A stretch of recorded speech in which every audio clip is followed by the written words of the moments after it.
자, 역사를 가장 역사답게 가르친다고 자부하는 황연필입니다. 강의 역사 세 번째 시간, 영산강. 들어가기 전에 지난 시간에 섬진강 제가 강의하는 중에 곡성 지명을 언급하지 않았다라고 하여 곡성분들이 상당히 서운해하셨습니다. 개인적으로 곡성의 섬진강 기차마을에도 다녀간 제 입장에서는 이건 너무 죄송하다. 곡성에서 바라본 섬진강 역시 아름답다는 말씀 드리면서 오늘은 영산강입니다. 여러분, 영산강이 우리나라 4대 강 중에 하나임을 알고 계시는지요? 우리나라 4대 강은 여기 이렇게 한강이 있고 낙동강이 있습니다. 그리고 금강이 있죠. 실제로 강의 길이는 섬진강이 이렇게 더 깁니다. 그리고 실제로 강의 유역 면적 역시 섬진강이 영산강보다 더 길어요. 그럼에도 불구하고 섬진강은 전라도와 경상도 경계를 가르는 사람이 많이 사는 큰 도시를 흐르는 강이 아니다 보니 그래도 광주광역시와 더불어 저기 서해바다 목포까지 향해 흐르는 강이 영산강이기 때문에 우리나라 4대 강 중에 하나가 바로 영산강이 되었다는 말씀을 드리겠습니다. 영산강은 담양의 가마골 용소라는 곳에서 출발합니다. 그래서 이렇게 담양에서 출발하고 장성에서도 합류해가지고 그 유명한 광주광역시의 광주천이 또 합류해가지고 이렇게 가다가 물론 영산강의 중심 도시는 나주였습니다. 예로부터 우리가 전주와 나주를 한 글자씩 따서 전라도라고 이야기한 거죠. 그래서 실제로 근대기에 들어와서 광주광역시가 커진 거지 그 전까지는 영산강의 중심은 나주였습니다. 그런데 예전에 나주가 한때는 금성이라는 지명으로 불리었거든요. 금성 지역을 흐르는 강이다라고 해서 지금 있는 충청도의 금강처럼 한때 금강으로 불리웠던 강이기도 합니다. 나주가 있고 무안이 있고 한평 그리고 여기 영암까지 그리고 목포로 가서 서해바다로 나가는 강이 바로 영산강이다. 그래서 특히 전라남도의 주요 도시를 감싸고 흐르는 강이 영산강이라는 말씀을 드리겠습니다. 이 영산강의 이름이 어떻게 해서 영산강이 되었냐 이런 이야기가 있어요.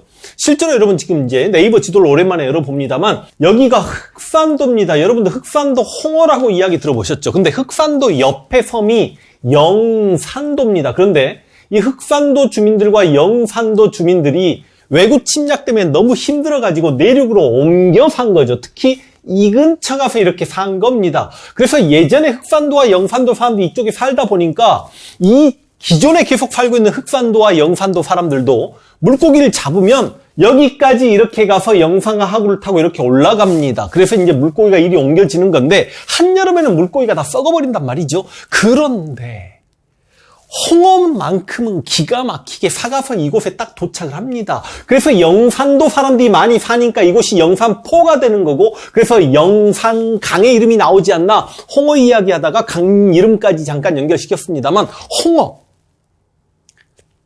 갑자기 침이 김치와 돼지고기와 홍어가 합쳐지면 이걸 삼합이라고 하죠. 솔직히 홍어를 못 먹는 지역 사람들이 많습니다. 저 역시 젊은 시절까지 25, 30 넘어가기 전까지는 홍어 맛을 몰랐습니다. 그런데 이게 꾹 찾고 한두 번 넘기기 시작하면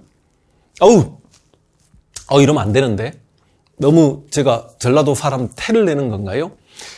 여러분 옛날 농촌에서 모내기하고 힘든 농사일 하는데 그 아주머님들 아낙네들이 큰 쟁반에 이거죠. 돼지고기하고 홍어하고 잘 삭힌 홍어, 김치, 거기에 막걸리 한 사발, 특히 배고플 때 그 삼합과 막걸리의 궁합은 천상의 맛이고 진짜 이거보다 맛있는 음식이 존재할 수가 없는 거죠. 배가 고팠을 때는. 배부를 때는 홍어 저도 별로. 배고플 때 먹으면 진짜 맛있다는 말씀을 드리겠습니다. 홍어로 유명한 곳이죠. 그래서 영산강이 됐다는 말씀까지 한번 드려보겠습니다.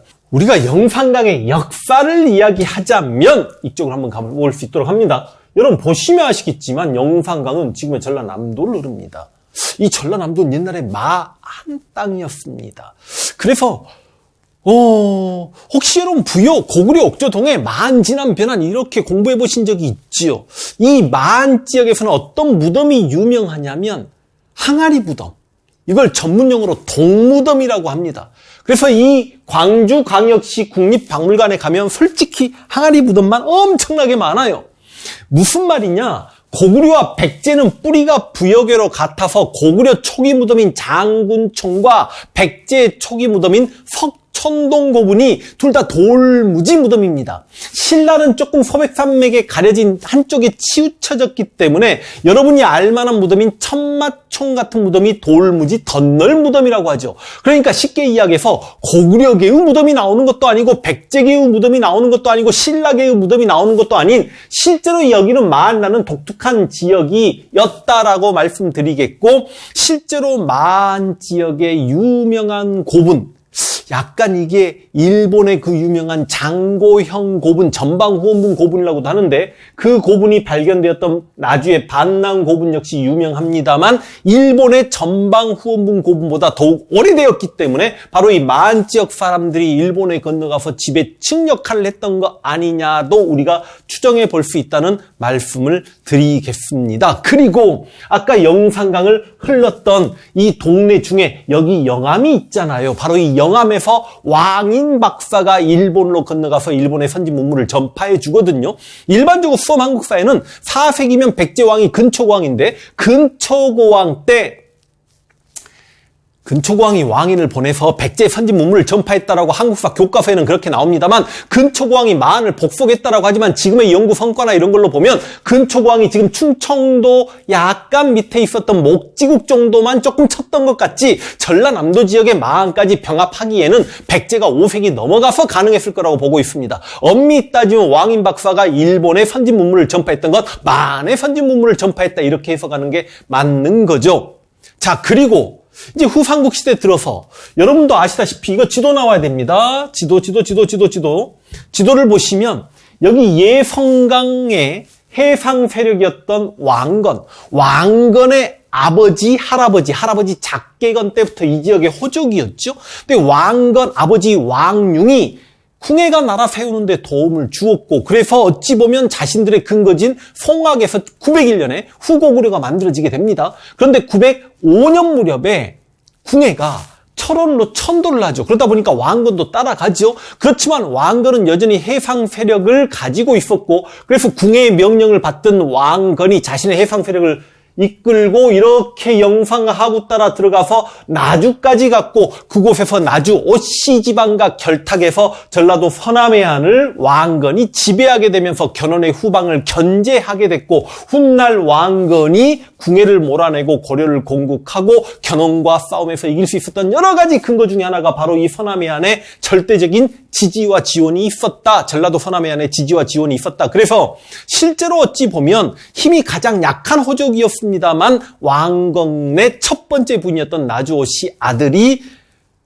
고려의 두 번째 왕 해종이 되었으나, 이제 고려사긴 합니다만 정종과 광종, 청주 집안의 호족들이 그 나주오씨 집안들 작살내면서 극적의 왕손이 이어지게 되는 그런 이제 복잡한 역사가 있습니다만 고려사에서 언젠가 이야기할 수 있기를 바랍니다. 자, 그리고 이제 영산강의 모습들을 한번 볼 수 있도록 하겠습니다. 영산강도 아름답죠. 솔직히 섬진강만큼 아니지만 영산강은 누가 뭐라 해도, 물론 여러분 저기 전라북도 쪽 가면 만경강, 동진강 있죠. 거기 호남평야까지. 그래서 실제로 전라도의 곡창지대의 쌀은 고려나 조선시대 나라 전체 세패의 3분의 1을 차지했습니다. 이 평야지대 한번 보십시오. 나주평야입니다.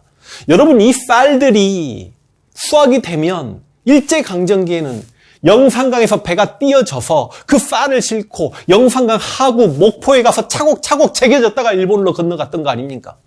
저기 북쪽의 호남평야의 쌀은 군사랑을 거쳐서 일본으로 건너갔고, 자, 이런 이 나주평야 보시고, 이 영산강이 흐르는 곳에 나주에는 또 배도 유명하다. 화면으로 한번 좀 나갈 거고, 아름다운 영산강. 그런데 최근에 강 상류 쪽에 댐들이 많이 만들어지게 되면서, 그리고 영산강 하구에도 역시 뚝을 만들게 되면서 강물 수량이 부족해지게 되면서 이렇게 영산강도 오염된다. 그래서 4대강 공사를 하면서 중간 여기저기에 보호를 만들어 본다라고 합니다만 여전히 오염이 심각한 강. 그러니까 주변에 그렇게 큰 공업단지가 없음에도 불구하고 생활 오염 하천이 흘러들어서 이렇게 강이 오염되고 있고, 기본적으로 또 축사도 많고, 또 그만큼 농사 짓는 과정에서도 농약을 그만큼 많이 사용하고 그러다 보니까 영상강 역시 오염되고 있다라는 안타까운 말씀과 더불어서 이게 여러분 순수 역사가 아니잖아요. 제가 알고 있는 영상강은 여기까지만 강의할 수 있도록 하겠습니다.